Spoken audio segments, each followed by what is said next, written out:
Sound off for Chesterfield. Chesterfield, first with premium quality and best for you. Chesterfield brings you Dragnet.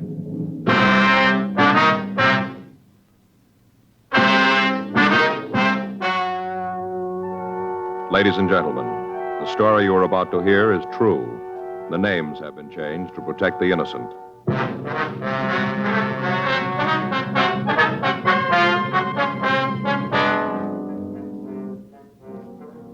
You're a detective sergeant. You're assigned to homicide detail. A man has been shot and critically wounded. There's no trace of the suspect. Your job, find him. Here is Chesterfield's record with smokers, and important to you. No adverse effects to the nose, throat, and sinuses from smoking Chesterfield. That's the report of a doctor who has been examining a group of Chesterfield smokers for a full year and 2 months as a part of a program supervised by a responsible independent research laboratory. Don't you want to try a cigarette with a record like this? Chesterfield. First with premium quality. Chesterfield. First choice of young America. And that's from a survey made in 274 colleges and universities. Try Chesterfields today. Chesterfield, regular or king size. They're much milder and best for you.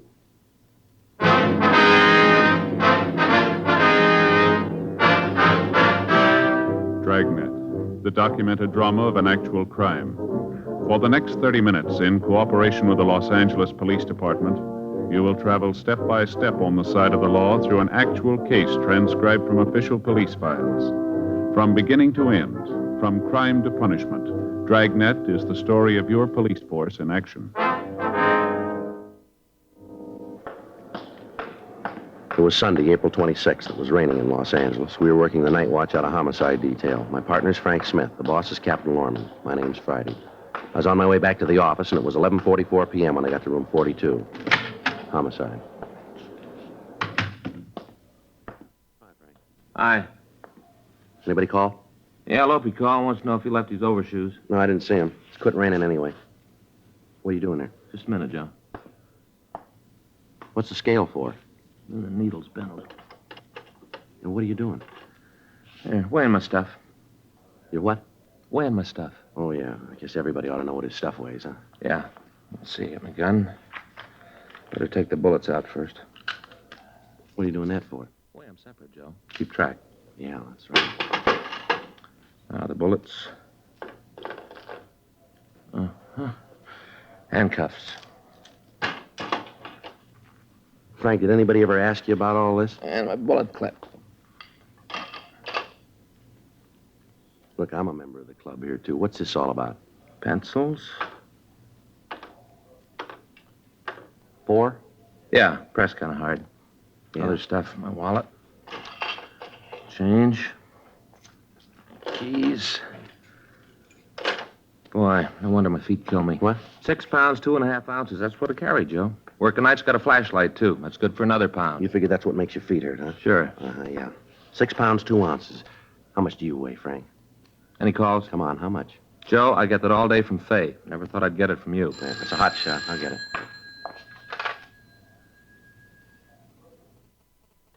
What do you got? Shooting on East Berendo. 11:45 p.m. We swung out of the City Hall garage and headed south on Main Street. The streets were still wet after the rain. Code 3, red light and siren. And even with that, driving a fast car is no picnic. You can be wrong at every corner. Big buildings to block off the sound of your siren. Cars to shield the red light from oncoming motorists. It's no fun. There'd been a shooting and we had to get there. As Frank and I swung around the last streetcar on Main Street and picked up Berendo, we heard the police radio operator dispatching ambulance G13 to the address we were headed for. We didn't know what direction the ambulance would come from, so for the next few blocks we drove with added caution, knowing that our siren would keep us from hearing theirs. 5 blocks ahead through the mist, we could see the red lights of a police car parked at the curb. A radio car in the area had gotten the call and answered it immediately. It was 11:52 p.m. when we pulled up in front of 1981 East Berendo. The large house was dark. 2 neighborhood women stood in the driveway and directed us to the back of the house where we found the officers from Unit 1A6. We checked with them and got the information that they'd come up with. They suggested that they canvass the immediate area for any information on the assailant. Frank and I went in through the back door of the house. The victim lay on the floor. He was unconscious and bleeding profusely. His head was held in the lap of another man. Are you the doctor? No, sir, we're police officers. The ambulance is on the way here. If I could just stop the bleeding. It's his chest. Do you know who did this? No, Has he been conscious at all since you've been here? just for a second. Did he say anything? Well, I heard the shot and came right over. He was laying here on the floor, right here. Poor guy. Yes, sir. Did he say anything? Help me. That's all they said. Help me. I didn't know what to do. I got this towel from the sink and tried to stop the bleeding. This and my handkerchief, that's all I had. Can't do much, but I had to try. I had to keep pressing. That's all I could think of. Keep pressing. Try to stop it. Yes, sir. Do you feel all right, sir? Oh, yes, I'm all right. Got to help him. Here, let me get in there and take care of that. All right, come on, sir. Get under. Okay, you got it, Joe? All right. Come on, sir. Get up. That's all right. He'll handle this. The excitement. Can't seem to get my breath. Something we can get for you? No, I'll be all right. I think I'll get a drink of water. I'd rather you wouldn't touch that glass, sir. Huh? Oh, yeah, fingerprints. Well, I can wait. Oh, say, I did touch that towel. Hope it didn't hurt anything. Didn't mean to. No, sir, I don't think so. What's your name? Paul West. I live right next door, right across the driveway, gray house. Uh-huh. Wonder if you could tell us what happened. Sure, I want to help all I can. I live right next door, and I was the first one here. Anything I can do, I want to help. Yes, sir. I've known Charlie for, I guess it's maybe 40 years. Long time. Charlie, that's the man's name here? Yes, Charles Stahl. How you doing, Frank? That's pretty bad. I don't know. Would you tell us what happened here? Well, it was right after Charlie left my place. That's when I heard the noise. What noise, West? I was out on my porch putting out the cans, getting the boxer ready when I heard the noise. First off, I thought Charlie was doing the same thing, getting the cans ready. Well, what kind of a noise? Like he dropped the box. I know now that wasn't it. Joe, Just a minute, West. I think he's coming around. Is he coming too? You going to say anything? Who shot All him? right, just a minute. What's his name again? Stall. Mr. Stahl. Mr. Stahl. Maybe he'll talk to me. He knows me. We're friends. Let me talk No, to him. wait right there, will you, West? I just wanted to help. All right, stay right there. Mr. Stahl, we want to help you. Can you tell us who shot you? Hey, what's he saying? Is he giving you the All right, name? hold it, West. Just a minute. How about it, Frank? He's dead. Did he say anything? Yeah, not much help. No. Asked me not to shoot him again. It was a couple of minutes before midnight when Charles Stahl died in Frank's arms. According to the next-door neighbor, Paul West, the victim was 55 years old. He was not married, and he lived in the big house on Berendo by himself. The ambulance crew returned to Georgia Street Receiving Hospital after making out a DOA report, and the coroner's office was asked to pick up the body. 12 minutes later, coroner's deputies Maxwell and Martinez arrived. Before the murdered man's body was removed, the crew from the crime lab photographed the scene, and Frank and I signed the property receipt for the money and the personal effects found on the body. We asked the crime lab to check a .32 caliber Smith & Wesson revolver found on the floor under the kitchen stove. There was one empty cartridge in the cylinder. We put in a call to gun records, but we found nothing on the gun. A call to R&I on the victim of the shooting turned up nothing. Latent fingerprints found nothing on the murder weapon. The crime lab crew found no footprints in the ground near the house, but they did find several marks of tire tracks and one good impression left in the moist dirt in the alley behind the house. A plaster cast was made of the imprint, and it was returned to the office to be booked as evidence. We checked with the officers in Unit 1A6, but they said that in canvassing the neighborhood, they'd been unable to come up with any new leads. 12:21 a.m. We checked back into the house, and we talked to the neighbor, Paul West. What kind of a job did Stahl have? Owned a print shop, Stahl Press, over on the east side. Was he in business by himself? What do you mean? Well, did he have any partners? No, Charlie owned it right out. Had the pink slip, you might say. Mm-hmm. Can you give us the address? Sure, biggest print shop on the east side. Printed just about everything. Posters, display cards, things like that. He gave me some cards last Christmas. Here, take a look. That's my name, embossed. Yes, sir. Did it himself. Mm-hmm. That's very nice, sir. Can I have that back, please? Oh, sure. Here. Embossed. Anybody in the shop with him? Any employees? Well, there's the Becker kids, Pete and Alvin. They work in the shop, do they? Yeah, I've been with him. I guess it's been about 5 years. How's he get along with them, would you know? Fine. I never heard about any trouble. I've been kind of friends with the family. Charlie was pretty fond of them. Did he have any personal enemies, maybe because of the business? No, not that I know of. Uh-huh. How long did you say you've known Stahl? Been about 40 years. We grew up together. I see. His father and mine built these houses at the same time. Charlie and I went to school together. Belonged to the same clubs. We were soldiers together. Served in the 146th Field Artillery in the war. Was that the last war, sir? Oh, no, the big one. First World War. Oh, I see. Came back and we lived right here, side by side, all this time. We've been friends, Charlie and me. Good friends. You got to catch the person that did this. You got to get him. You said earlier that Stahl had been over to your house tonight. Yes, that's right. Did he have any special reason for the visit? Well, he didn't need a reason. Charlie was always welcome. Always. Well, yes, sir, we understand. Of course, tonight's Sunday. We had a game. Sir? Bridge. Always play bridge on Sunday night.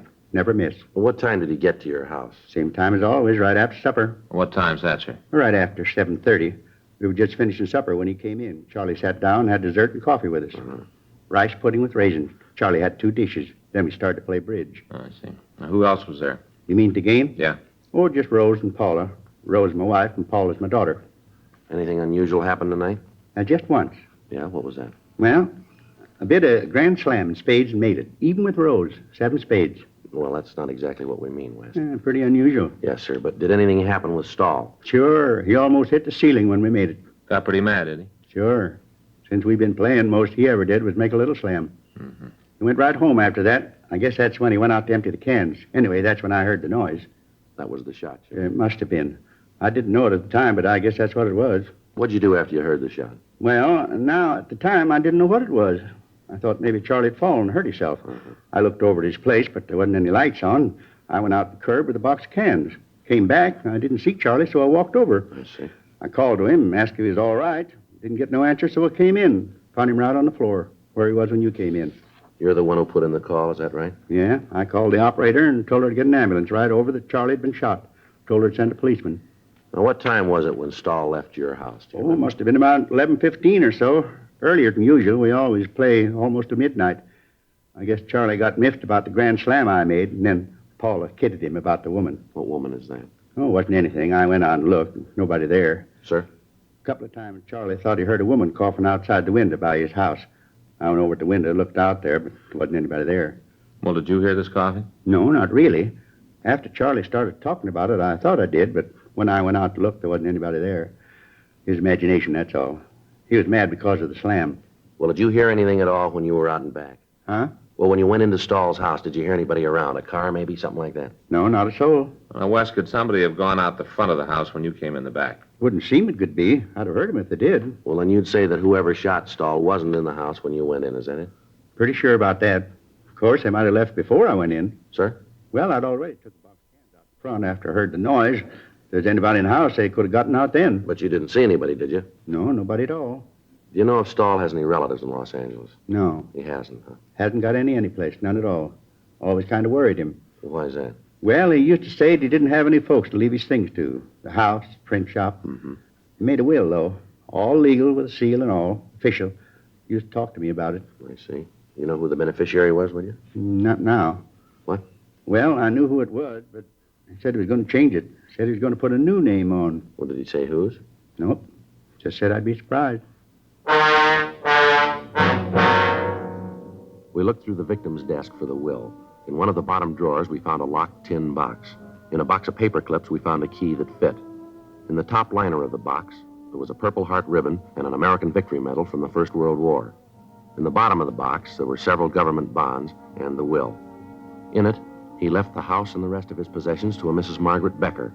The print shop and the business he left to Mrs. Becker's sons, Peter and Alvin. The will was dated 3 years previously.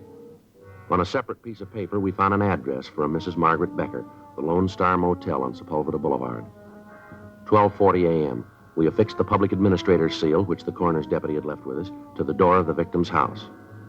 We talked with the wife and daughter of the neighbor, Paul West.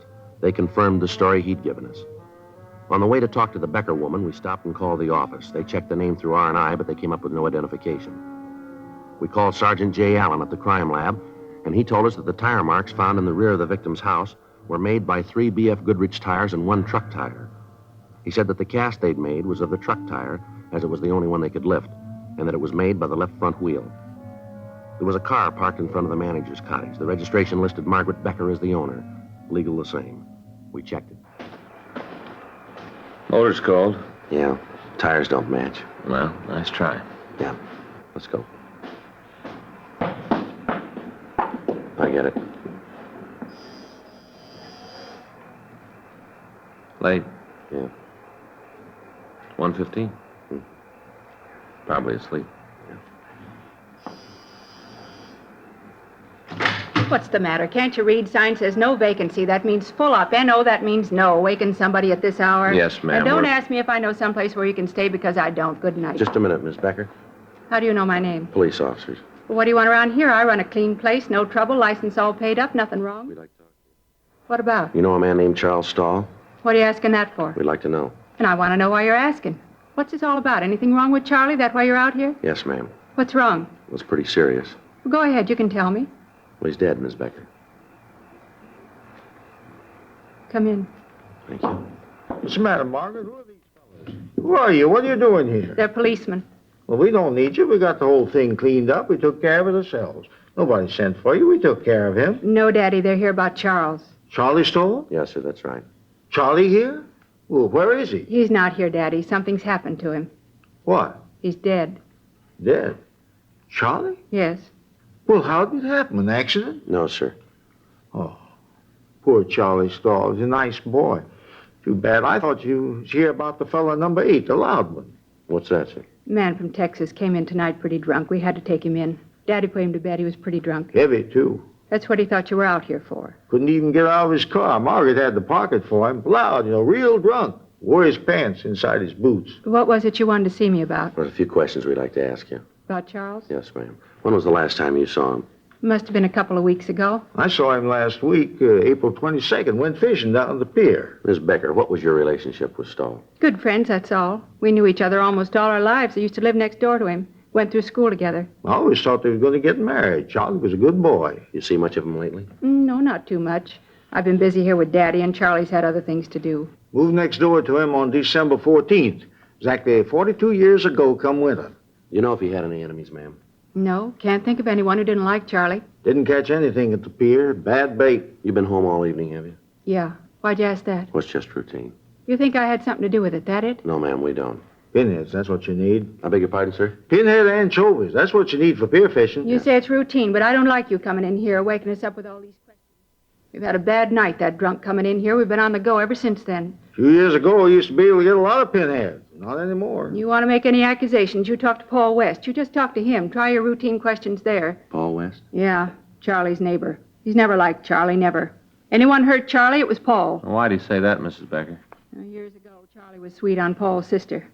On the way back from the beach one night, there was an accident, and Paul's sister was killed. Never forgave Charlie. Always held him to blame. Well, why was that, Miss Becker? Charlie was driving. Paul hated Charles for it. Now the thing with the daughter. Paul didn't like that either. Somebody did something to Charlie. You routine the man next door. You talk to Paul West. Now get out of here. I want to get some sleep. If you got any more questions, you come back in the morning, and I'll talk to you then. You get out of here now. Yes, ma'am. But what did you mean, the thing with her West's daughter? All right. I'll tell you that, then you got to get out of here. Yes, ma'am. A couple of months ago, Paula came home. Divorced her husband and moved home. Right away, Charlie got sweet on her. Paul didn't like it. Didn't like it at all. Did you ever say anything to Stahl about it? You bet he did. They had a lot of arguments, a lot of them. You talk to Paul West. He's the one you got to talk to. Now, good night. We'll be back in the morning, ma'am. I'll be here. Don't worry. I'll talk to you then. I'm going fishing tomorrow. They're getting pinheads now. There's a new one, huh? West's daughter. Yeah, better check it out. Hold it a minute. Huh? Let's take a look back at the carport here. There it is, a Texas license plate. Yeah. I'll check the motor. How about it? Radiator's warm. How about the wheels? 3 Goodrich tires and a truck tire.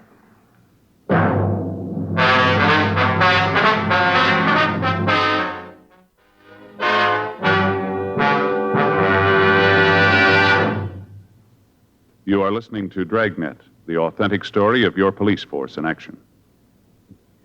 Years ahead of them all. Chesterfield is years ahead of all cigarettes. Chesterfield quality is highest. Here's the proof. Recent chemical analyses give an index of good quality for the country's 6 leading cigarette brands. The index of good quality table, which is a ratio of high sugar to low nicotine, shows Chesterfield quality highest. Chesterfield quality highest. 15% higher than its nearest competitor. Chesterfield quality highest. 31% higher than the average of the 5 other leading brands. Don't you want to try a cigarette with a record like this? Chesterfield, first with premium quality and best for you. Try Chesterfield today, regular or king size.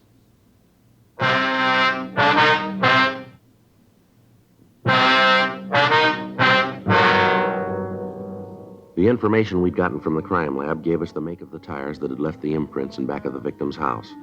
3 of the tires had been identified as being of Goodrich make. The 4th was a truck tire. The car we'd found in the carport of cabin number 8 had tires that matched the description. 1:26 a.m. We went back to talk to Margaret Becker. I'd like to know just what this is all about. Why you're snooping around asking questions. Now, why don't you come right on out with it? Come on, you think I had something to do with Charlie being dead, isn't that it? No, ma'am, we told you before. This is just a routine investigation. We're trying to get the facts here. You still haven't told us about Charlie. Was he killed? Yes, ma'am.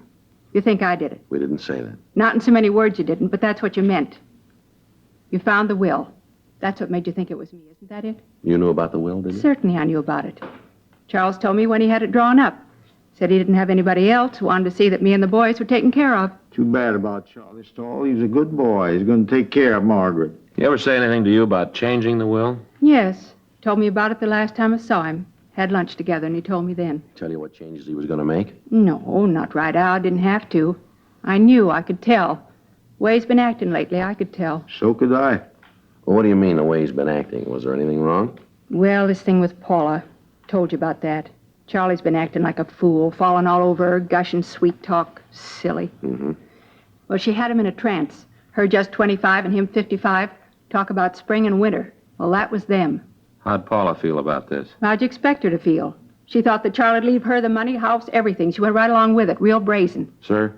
Yeah? You said earlier that you thought your daughter and Mr. Stahl might get married. Is that right? You better did. They always been in love. Daddy, that's not true. Well, it is, too. I'm your father now. You show a little respect.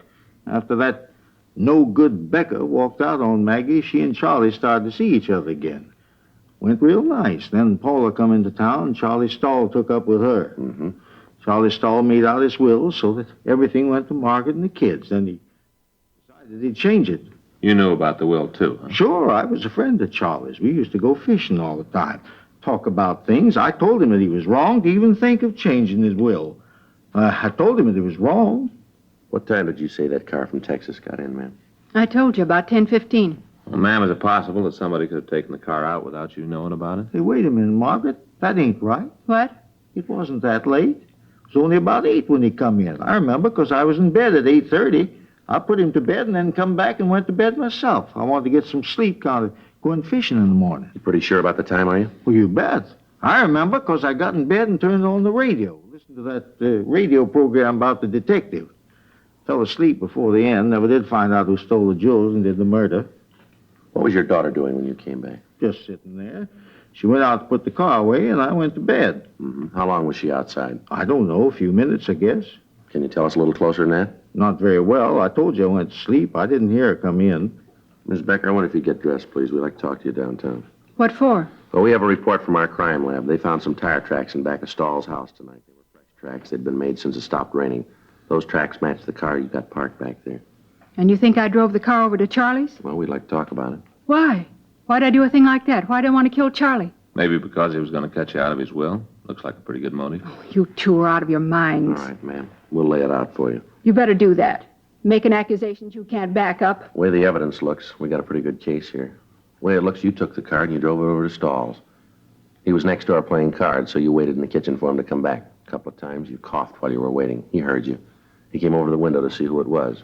Because it was dark, he couldn't see you. I haven't heard a story like that since I stopped reading fairy He tales. came home and you killed him. Then you heard Mr. West next door. He came over to see what it was. You went out the back way to the car that you'd parked in the alley, and you drove it back here. That's the way it looks to you, is it? Yes, ma'am, that's the way it looks. You figure she killed Charlie Stahl? Yes, sir. You're going to arrest Margaret? We want to talk to her about it. Oh, going to take her down to jail, huh? Yes, sir. Mm-hmm. Well, I'll go and put my clothes on. No, that isn't necessary for you to go with her, sir. Well, she's not going. What? I killed Charlie Stahl. Daddy. You killed him? Yep. Got tired of how I was treating Margaret. Got good and tired. Him talking about how he was going to change the will. I couldn't let him do that. I just killed him and drove the car over and did it. What time was all this? Huh? What time did you go over to Stahl's? Right after the fellow from Texas. I guess it was about 9. What time did you kill him? Oh, must have been 10:30 or so. I had to wait for him to get through playing cards. I had to wait for him to come home. Why are you doing this, Daddy? Why am I doing it? I said somebody's got to take care of the kids. Somebody's got to take care of you. I'm an old man. I ain't much use to anybody. All right, come on, Miss Becker. You want to get dressed now? She ain't the one. I did it. I killed Charlie Stahl. I already confessed. Why don't you believe me? Why don't you arrest me now? I did it. No, I'm afraid not. You got the times a little mixed up. Stahl wasn't killed at 10:30. No, he's just trying to help me, but he doesn't have to. Him and me were both here all night. Neither one of us left. I was in bed and asleep at midnight. Why do you say that? What? Why do you think Stahl was killed around midnight? I didn't say that. You said that you were home and in bed by midnight, didn't you? Just a figure of speech. I think I've talked enough to you. I don't have to say anything more. I'm going to see a lawyer about it. You got no right. I'm the one that did it. I'm the one. Why'd you kill him, Mrs. Becker? You want to tell us? Get old, nobody believes you. How about it, Miss Becker? I'll get dressed. You did kill him then, huh? Yes, I did it. Wasn't because of the money, though. You got to believe that. Wasn't because of the money. Ma'am? I loved him. Deep in my heart, I loved him. Always did. Even when we were kids. I thought he was going to marry me. Then he met Paula. You shouldn't have done it, Margaret. I loved him and he didn't want me. He wanted Paula. You know what that's like? What's that? Love somebody and them not want you? Begins to eat at you. Pretty soon you can't stand it anymore. That's why I did it, not for the money, you understand. I just wanted him. Yeah. Just him, that's all I wanted. Not his money, you believe that? I never wanted his money, I just wanted him. You believe that? Well, it really doesn't make any difference, does it? How do you mean? You didn't get either one.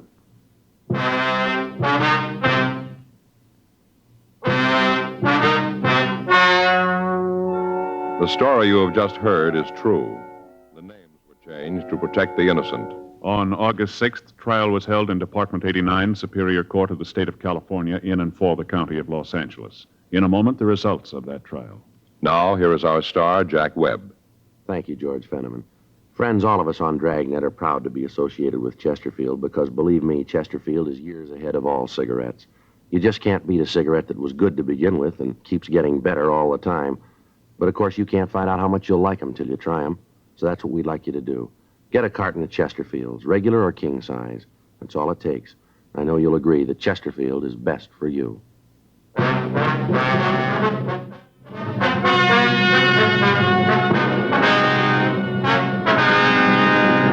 Margaret Alice Becker was tried and convicted of murder in the first degree. She was sentenced to life imprisonment on the California Institute for Women, Corona, California. Further investigation proved that the suspect's father, John Samuel Woodbridge, was not implicated in the murder. He was not held. You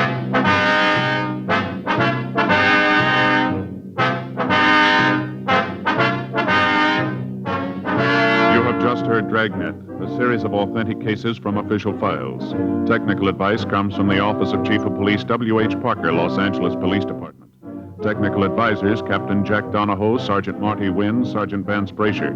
Heard tonight were Ben Alexander, Vic Rodman, Helen Klebe, Ralph Moody. Script by John Robinson. Music by Walter Schumann. Hal Gibney speaking. For a million laughs, tune in Chesterfield's Martin and Lewis Show, Tuesday on this same NBC station. And sound off for Chesterfield's. Either regular or king size, you'll find premium quality Chesterfield's much milder. Chesterfield is best for you. Chesterfield has brought you Dragnet, transcribed from Los Angeles. Have you tried new cork-tipped Fatima? It's the smooth smoke. Here's why. New Fatima tips of perfect cork, king size for longer filtering, and Fatima quality for a much better flavor and aroma. Remember, Fatima has the tip for your lips. Try new Fatima. See how smooth it is. Fatima is made by the makers of Chesterfield, Liggett and Myers, one of tobacco's most respected names.